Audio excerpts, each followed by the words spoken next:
যে কোনো সমস্যার দ্রুত সমাধান করুন। মাতৃসাধক জ্যোতিষী শ্রী দেবরাজ শাস্ত্রী। নমস্কার। প্রতিদিন তো একইভাবে মানুষকে বুঝিয়ে যায়, মানুষও সচেতন হচ্ছে, ফোনের মাধ্যমেও বোঝা যায়। মানুষ যখন ফোন করেন, মানুষ যখন চেম্বারে আসেন, মানুষ যখন অ্যাপ্রিসিয়েট করেন যে স্যার আপনার কথাগুলো কিন্তু স্যার আজকে এত বছর ধরে বিভিন্ন জ্যোতিষ বিভিন্ন তান্ত্রিকদের প্রোগ্রাম অনুষ্ঠান শুনেছি, কিন্তু স্যার কেউ এইভাবে বলেনি। কিন্তু আপনি আপনার কথাগুলো করার পর আমরা নিজেদের মনকে প্রশ্ন করি যে কথাগুলোর মধ্যে বাস্তব আছে, কেন বাস্তবটা খুব কঠিন হয়। আমি যদি বলি আপনার জীবনে এখন এই মুহূর্তে কিছুই হবে না, তাহলে আপনি আমার কথা মানবেন না, কিন্তু ওটাই বাস্তব। কারণ আপনার হরোস্কোপ আপনার জায়গা থেকে দেখাচ্ছে এই মুহূর্তে আপনার এখন ডিফেন্স করার টাইম, অফেন্স করার টাইম নয়। তাহলে আপনি আপনার জায়গায় এখন রিস্ক নেবেন না, কিন্তু আপনি চাইছেন এখন রিস্ক না নিলে আবার তো বয়স পেরিয়ে যাচ্ছে, আমি কবে রিস্ক নেব। এই বয়স পেরিয়ে যাচ্ছে, রিস্ক নেব, এই রিস্কের জায়গা নিতে গিয়ে আরো কিছু অর্থ আমার জীবন থেকে চলে গেল স্যার। ভুল সিদ্ধান্ত, এই ভুল সিদ্ধান্তের ফলে অনেকে মিসগাইড হয়ে অর্থ নষ্ট করে।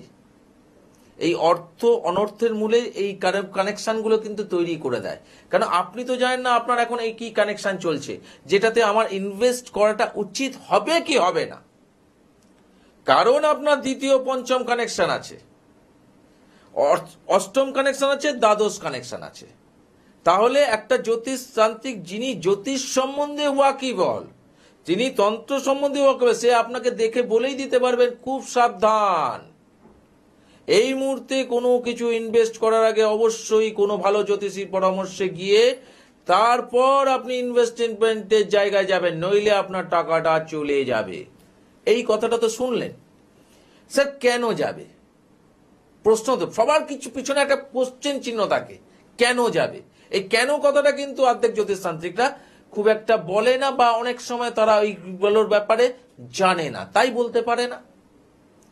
কারণ দ্বিতীয় ভাব যেমন অর্থ দেখি, দ্বিতীয় ভাব থেকে সঞ্চয় দেখি, মানে আপনার গচ্ছিত টাকা, সেটাও কিন্তু দ্বিতীয় ভাব থেকে অর্থ বিচার করি। আচ্ছা, তার সঙ্গে দ্বিতীয় সঙ্গে স্যার পঞ্চম কেন ধরলাম আমি? পঞ্চম তো শুনেছি স্যার সন্তানাদি, পঞ্চম প্রেম, পঞ্চমের সঙ্গে কিন্তু পঞ্চম থেকে আমরা সিদ্ধান্তটাও বুঝি। এবার সেই সিদ্ধান্তটা আমার জীবনের সাকসেসফুল জায়গা ঠিকঠাক ভাবে নেবে কিনা সেটা আমাকে ডিপেন্ড করবে আমার আরো কানেকশনের উপরে। কেন আমার পঞ্চম অষ্টম কানেকশন আছে, তার মানে সিদ্ধান্তের ভুল হবে, এবং তার সঙ্গে আমার দ্বাদশ আছে, তাহলে সিদ্ধান্তের ভুলে। তার মানে এই কথাটা কি হলো, আমি দ্বিতীয় পতি, পঞ্চম পতি, অষ্টম পতি, দ্বাদশ পতি, মানে আমার ভুল সিদ্ধান্ত, বোধহীন সিদ্ধান্তের ফলে আমার গচ্ছিত টাকা কিছু অর্থ নষ্ট হয়ে যাবে। এই কানেকশন এখন চলছে আপনার। হয়েছে তো স্যার, 3 বছর আগেই আমার এই জিনিস ছিল। আপনি তো বললেন 3 বছর আগে আপনার এই টাকা নষ্ট হয়েছে কিনা, বা এরকম টাকা নষ্ট হয়েছে। একদম ঠিক বলেছেন স্যার, আমি তো কোনো ম্যাজিক দেখাইনি, আমি কানেকশন দেখে কথা বলেছি। এই কানেকশনকে ফলো করে যে মানুষগুলি চলে, সেই মানুষগুলি জীবনের সাকসেসের জায়গায় পৌঁছায়।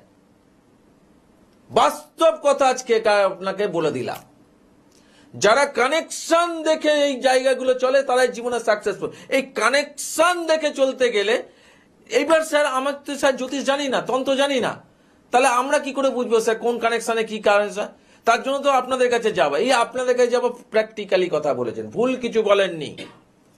তাহলে তারা তো সেই সব কথা কিছু বলেনি স্যার। আগে 3 বছর আগেও কাউকে দেখিয়েছিলাম, সে তো বলেছিল যে এই সময়টা আপনার গোল্ডেন টাইম, আপনার প্রচুর টাকার মালিক হবেন। সেই বিষয়ে আমি ইনভেস্টমেন্ট করেছিলাম, কিন্তু আমার সব টাকা জলে চলে গেছে। মালিক তো দূরের কথা, এখন খাবার মতো জুটছে না, কিন্তু তারা তো কিছু বলেননি। এইখানেই আপনার একটা ভুল সিদ্ধান্ত, কারণ আপনি তো ভুল সিদ্ধান্ত, যেমন টাকা ইনভেস্ট করেছেন, আপনি ভুল সিদ্ধান্ত জ্যোতিষ বা তান্ত্রিককেও ইনভেস্ট করেছিলেন আপনি, কারণ আপনি সেই সব জ্যোতিষ তান্ত্রিকের কাছে পৌঁছানইনি যারা আপনাকে আগে থেকে আগাম আটকে দিত, না এই মুহূর্তে করবেন না।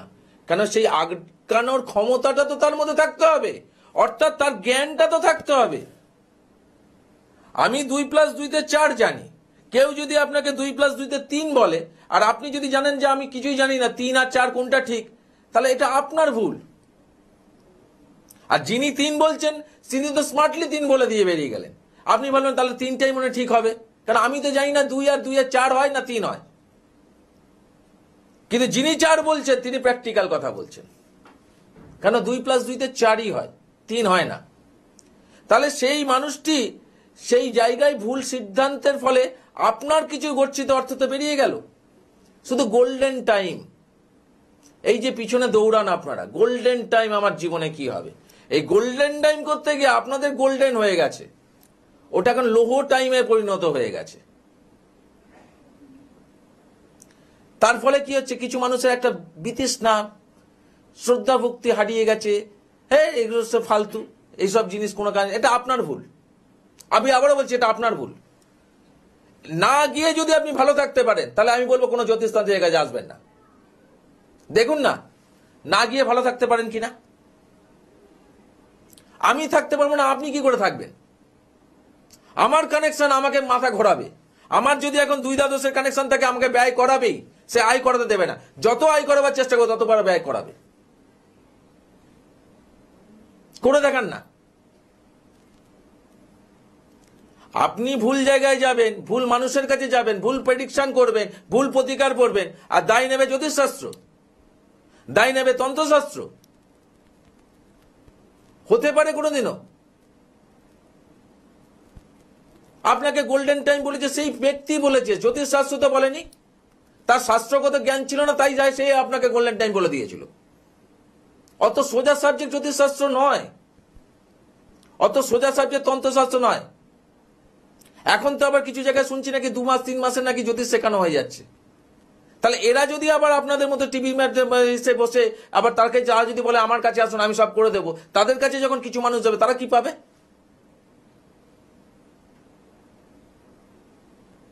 আমি বিশ্বাস যে মানুষগুলোকে হারিয়েছে সেই মানুষগুলোকে তো ফিরিয়ে দিয়েছি। তাহলে কি করে দিলাম?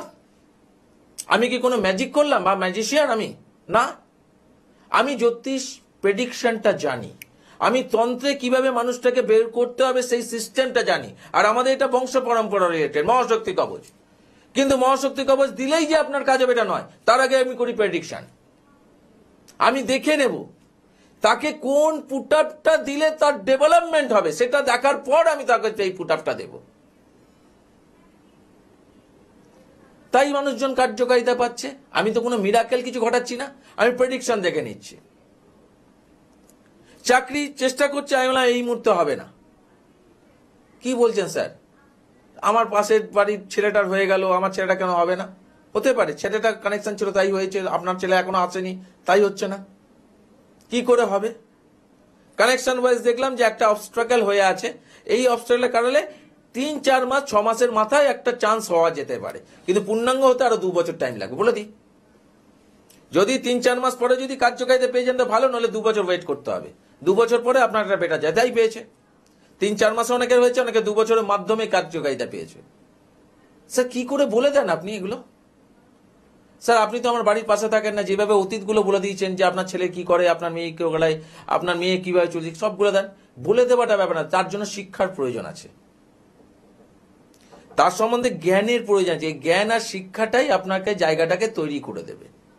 এই জায়গাটা যতক্ষণ না আপনি জায়গাটা পাবেন ততক্ষণ অবধি কিন্তু আপনি ডেভেলপমেন্ট পাবেন না।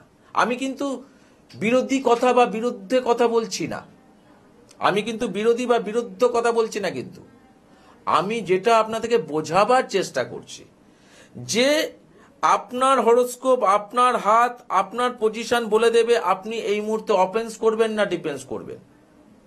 আমি তো অনেক প্রোগ্রামে এরকম বুঝিয়েছি, প্রেম করে বিয়ে হওয়ার পর কেন কেন কেন তার বিবাহিত লাইফে অশান্তি তৈরি হলো, কেন হলো সেটাও বুঝিয়েছি। সেরকম মানুষ যে এসেছিল একদম ডিভোর্স মুখে গেছিল, সেখান থেকে আমি ডিভোর্স আটকেছি, সেই ভালোবাসাটাকে আবার পুনরায় ফিরিয়ে দিয়েছি। কেন? তার যে নেগেটিভিটিটা ছিল সেই নেগেটিভিটিটা দূর করিয়ে দেওয়া হয়েছে। সেটা তো ওনারা পারেননি, সেটা জ্যোতিষশাস্ত্র তন্ত্রশাস্ত্রের মাধ্যমে করা হয়েছে। 3rd-person ইনভলভমেন্ট হয়ে গেছে স্যার।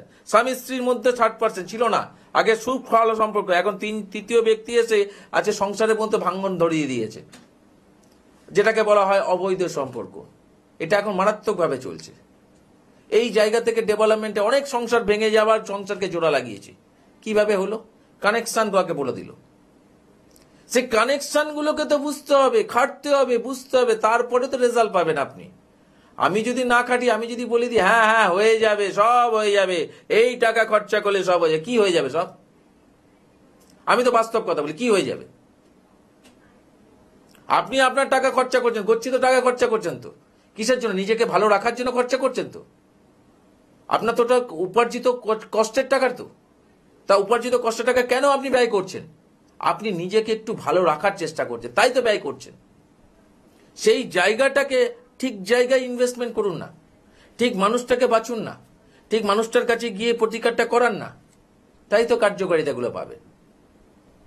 আজকে আমি তো এরকম কোনো মানুষ পাচ্ছি না যে যাদেরকে প্রথমবারই দেবরাজ শাস্ত্রীর কাছে এসছে। খুব কম সংখ্যক, আমি বারবার বলছি, খুব কম সংখ্যক। বেশিরভাগই মানুষ পাচ্ছি কেউ 10 বার, কেউ 8 বার, কেউ 3 বার, কেউ 5 বার, 6 বার জ্যোতিষ তান্ত্রিক এদিক ওদিক তারাপি কামাখ্যা অনেক জায়গায় ঘুরে ফিরে টাকা জলজড়ি করে লাস্টে আমার কাছে এসছে।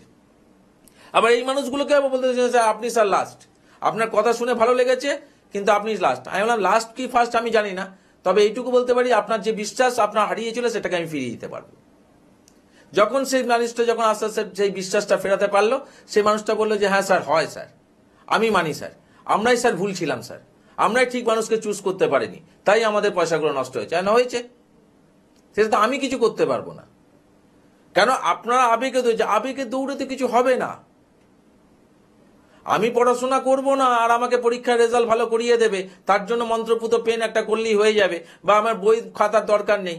আমি একজন কেউ জায়গায় বলে যে তোমার তো গোল্ডেন টাইম চলছে, তোমার পড়াশোনায় ভালো রেজাল্ট হবে, ব্যাস এটা শুনি বাড়িতে ঘুমিয়ে পড়ো, আর পরীক্ষার সময় গিয়ে বসে যাও, আর একটা পেনকে দিয়ে দিল, পেনটাকে রেখে সামনে রেখে দাও, ওই সব লিখে দেবে। এরকম যদি হতো তাই তো আর কোনো দরকারই ছিল না।